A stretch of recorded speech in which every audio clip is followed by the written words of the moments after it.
जय हिंद साथियों। भाई सीआईएसएफ की जो नई भर्ती आई हुई है ड्राइवर पोस्ट के लिए, उसके बारे में मैंने शॉर्ट वीडियो बनाया था। तो बहुत सारे भाई मेरे बोल रहे हैं कि भाई उसके बारे में लॉन्ग वीडियो बना दीजिए, क्योंकि शॉर्ट वीडियो से तो बहुत कुछ क्लियर नहीं हो पाता है।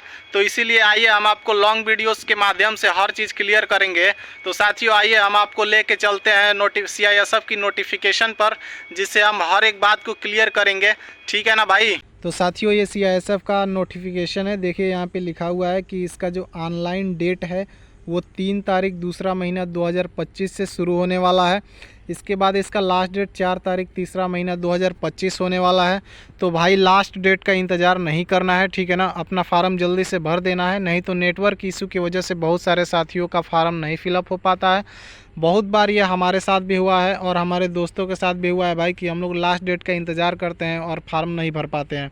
ठीक है भाई, तो लास्ट डेट का इंतज़ार आप लोगों को नहीं करना है, अपना फार्म जितना जल्दी हो सके भर देना है। इसके बाद देखिए हम वैकेंसी की बात कर लेते हैं। तो यहाँ पे देखिए साफ साफ लिखा हुआ है कि 1124 पोस्टों के लिए वैकेंसी निकाली गई है। इसमें 2 पोस्ट हैं, जैसे एक कांस्टेबल ड्राइवर है और एक constable driver come pump operator driver for fire services. 2 पोस्टों के लिए भर्ती निकाली गई है, जो कैटेगरी वाइज डिवाइड की गई है, जिसमें से देखिए दोनों पोस्टों के लिए आपके पास ड्राइविंग लाइसेंस होना ज़रूरी है। बहुत सारे साथी ऐसा सोच रहे होंगे कि जो दूसरा पोस्ट है कम पंप ऑपरेटर, उसके लिए ड्राइविंग लाइसेंस नहीं चाहिए।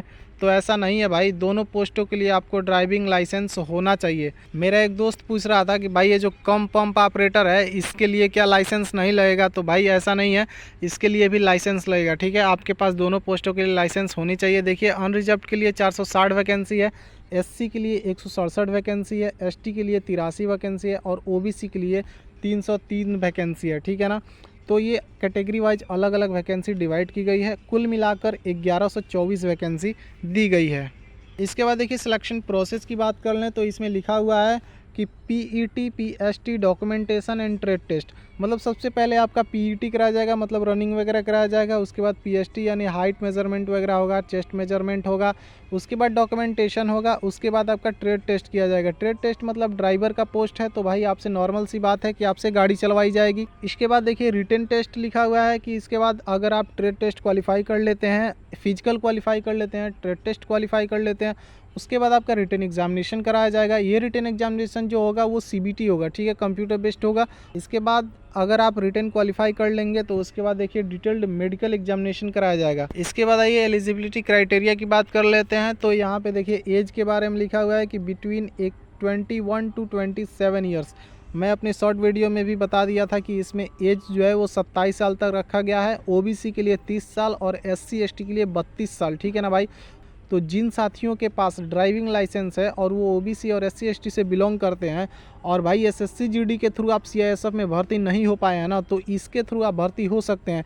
इसमें देखिए एज कितना ज़्यादा रखा गया है, ये बहुत ही अच्छी बात है। इसके बाद आइए हम क्वालिफिकेशन की बात कर लेते हैं। तो देखिए लिखा हुआ है कि the candidate should have passed matriculation और इक्विवेलेंट फ्रॉम रिकॉग्नाइज्ड बोर्ड। मतलब आप सिर्फ 10वीं पास होनी चाहिए। बहुत ही अच्छी बात है भाई। सिर्फ अगर आप 10वीं पास है और आपके पास ड्राइविंग लाइसेंस है तो आप ये फार्म भर सकते हैं। इसके बाद देखिए ड्राइविंग लाइसेंस के बारे में डिस्क्रिप्शन दिया गया है कि आपके पास कौन सी ड्राइविंग लाइसेंस होनी चाहिए।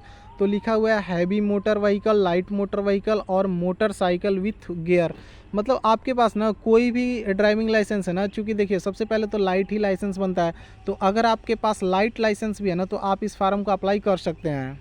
और साथियों देखिए यहाँ पे एक्सपीरियंस भी मेंशन किया है। यदि आपके पास 3 साल का एक्सपीरियंस है ड्राइविंग में तभी आप इस फार्म को भर सकते हैं, नहीं तो आप फार्म भरेंगे वो रिजेक्ट हो जाएगा। ठीक है ना।